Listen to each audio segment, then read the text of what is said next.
Today, we're going to be talking about 10 new camera tips and tricks for the Galaxy S23 Ultra thanks to One UI 6. Tip number 1, let's add a new camera to the Galaxy S23 Ultra. Now, by default, we have 4 cameras on the back.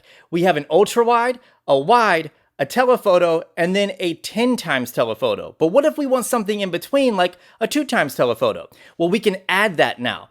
Granted, it does use a crop on the sensor combined with some AI processing to give you that image, but it looks really good. In order to enable this, you're going to want to go into the Galaxy store, download an app called Camera Assistant. Once Camera Assistant is downloaded, you're going to go into your main camera settings, then scroll all the way down, tap on Camera Assistant, and then toggle on 2 times crop zoom shortcut. Once that is toggled on, when you go back to the main interface, you're going to see a new 2 times option.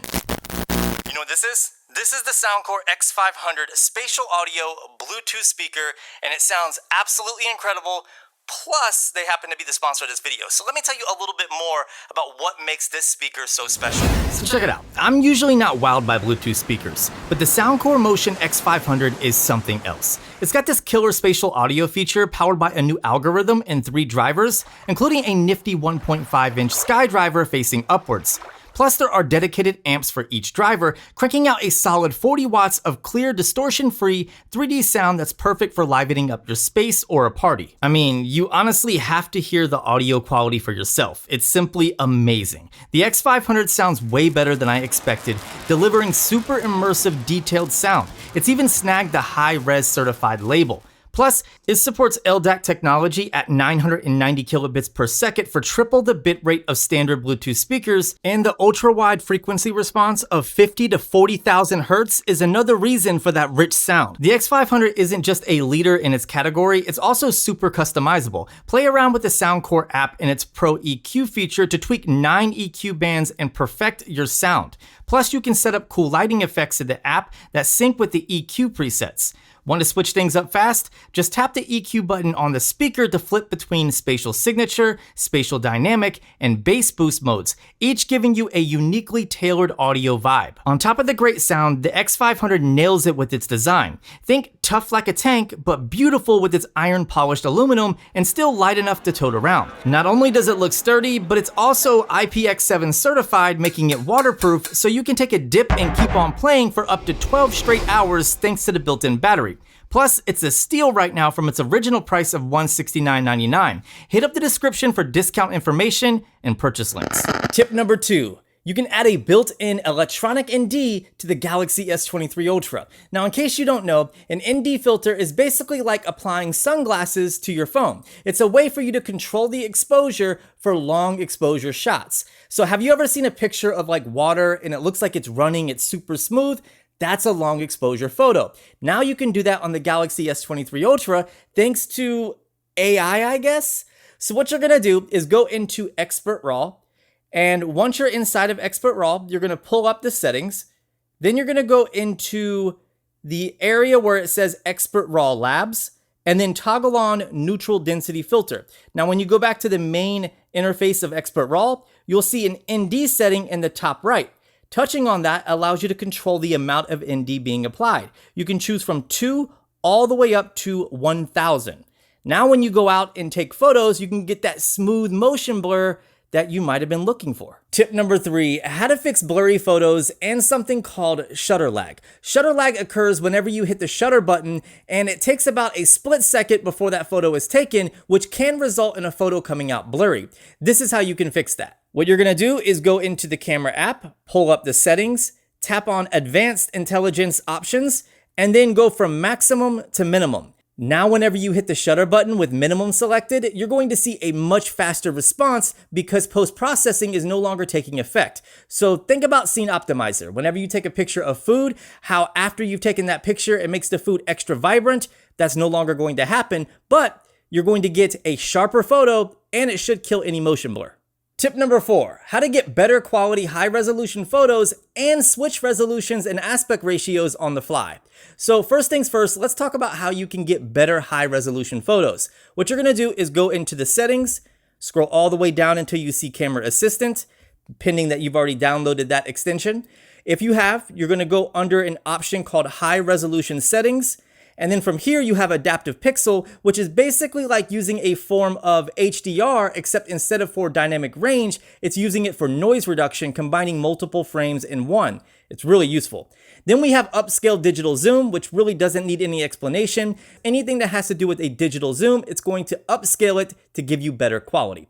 Now, if you want to switch resolutions and aspect ratios on the fly, this is really nothing new, but the interface is a little bit easier now. So up at the top of the main camera interface, if you tap on that resolution, you can quickly switch from 1250 to 200. Then right next to your resolution, you have your aspect ratio. So if I select 200 megapixels and then tap on 3x4, I can now do 200 megapixels 9x16. I can do 1x1, and I can do full. Speaking of interface changes, tip number 5 has to do with Pro Photo and Pro Video modes, because now those interfaces have gotten a minor overhaul as well, making everything a little bit more nicer, a little bit more tidy and easier to find. For instance, if I go into Pro Video mode and then tap on my resolution at the top, you can see I can change my resolution and frame rates much faster than I could before.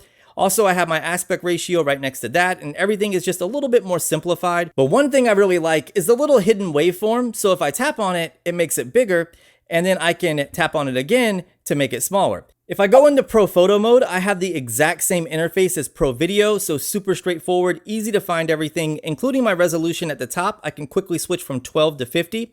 And then I also have that hidden waveform over in the top right. And then right below that, I have the type of format that I'm shooting in, whether it's JPEG, HEIF, or as you can see, RAW, which is really cool. But ultimately, it's very similar to what we had before, but more fine-tuned and easier to use. Tip number 6, swipe up for one-tap editing using the remaster feature. So I have a picture of my son pulled up right here. If I want to remaster it with just one tap, all I have to do is swipe up. And I'm going to see the option for remaster as well as object eraser and background effect. Since this is a portrait mode shot, if I tap on background effect, I can quickly change it on the fly. I can apply a different blur. I can do different color backgrounds. And then more importantly, once I'm finished with that, I can tap on remaster, which will apply a quick color grade and correction, as well as any other fine tuning that AI thinks that it needs. And you can see it brightened up the photo and it looks pretty good. So that's how you can quickly edit a photo on the fly just by simply swiping up and tapping. Speaking of AI, let's talk about Enhance X and the brand new AI features inside of this app. So in case you didn't know, Enhance X is a Samsung app that you can download in the Galaxy Store that utilizes AI processing in order to remaster and correct photos. But they now do video and a couple other things. The first thing that I want to show you is how to turn a regular video into an ultra slow motion video using AI inside of Enhance X. So I'm going to go ahead and pull up a video of me playing with my son right here. And I'm going to tap on slow-mo, let it run its thing. Once it's done, I can either select quarter speed or half speed, both of which look amazing. Like, look at this. There's no type of weird blurring effects or artifacts. It just looks like slow motion video. And I shot this in 4K, 60 frames per second. So that's pretty impressive. Another thing you can do inside of Enhance X is take a motion photo and convert it into a single take. So I have a motion photo pulled up right here. If I tap on single take, it's going to use AI and other algorithms to create multiple frames and videos from this motion photo. And it works pretty well. As you can see, I have multiple options now just from one single motion photo. But it doesn't stop there. I can also upscale images that are low quality or low resolution. I can even crop and clean up an image by simply tapping on that option, and what it will do is it will find the subject of that photo, crop in on that subject, giving you nice framing, and clean up everything else. And then there's the magic option, which is more or less remaster inside of the Enhance X app. So if you don't have remaster on your phone, this is a way that you can experience it as long as you have a Samsung device. There's a lot of other stuff inside of Enhance X that you should play around with. Some of these things are relatively old, which is why I'm not talking about them in this video. But if you want to check out my previous video on Enhance X, check out the card at the top. Tip number 8, you can get higher quality video by adjusting the bitrate settings inside the camera app. So what you're going to do is go under video mode inside the camera, then tap on settings, Go under Advanced Video Options and make sure High Bitrate Videos is turned on. If you're using H.264, this will be grayed out, so you have to use HEVC, but once enabled, your camera is going to capture more information every single time you record a video. So now that you have all of that high quality video, when it comes to editing, you no longer need a third-party app. You can do it right on your Galaxy S23 Ultra with a native app. It's called Studio, and it comes pre-installed as long as you're running One UI 6. Now, if you don't see the app inside of your app drawer or on your home screen, here's a quick fix. Go into your gallery and select a couple clips. Once you have those clips selected, tap on the little Create button in the bottom left corner, and then select Movie. From here, it's going to automatically send those clips over to the new Studio app. Once those clips are inside of the Studio app, tap Done, then tap the back button, and then tap where it says Add Studio to App Screen for easy access. Just tap Add, or if you don't see the message on the bottom, tap Add to Apps up top. Once that's added and you go back and you pull up your app drawer, you're going to see the option for the brand new Studio app from Samsung. Now, inside of the Studio app, you can do a lot of the same things that you used to be able to do in Samsung's video editor, but now it's a lot more fine-tuned for the Galaxy S23 Ultra and other modern devices running One UI 6. So these things include color grading, adding different transition effects. You can add stickers. They have a wide range of music to select that's royalty-free, as well as other things, including tweaking audio. It's basically like a very minimal timeline editor. So if you don't want all that advanced editing that Premiere Rush or LumaFusion offers, this is a great option. And lastly, tip number 10, you can quickly create collages on the fly with just a single press of a button using photos and videos for social media sharing. So if I go into the Gallery app and then select a few images as well as one video clip, and then tap on the Create button in the bottom left corner, and then tap on Collage, you can see it gives me a quick collage. Obviously, it didn't do that great of a job. I need to realign the photos, so I can just tap on one of the squares where the image is at and readjust the frame. I can shrink the video, I can make it bigger, I can do the same thing with the photos. I can adjust the border, so if I don't want a white border, I can change the color. I can change the thickness of the border, and I can also adjust the layout of the collage. They have tons to choose from. I can adjust the aspect ratio, so if I want something for Instagram stories, I can choose 9:16, which does look a little bit better with the clips that I selected. I can also move around those clips, so if I don't want the video to be in the smaller square, if I want it to be in the larger square, I can do that as well. It's not something that's groundbreaking or super exciting, but the fact that you don't need a third-party app anymore and you can do it with a single press of a button is pretty awesome. All right, so you gotta let me know. Out of the 10 One UI 6 camera features we just talked about, which one was your favorite?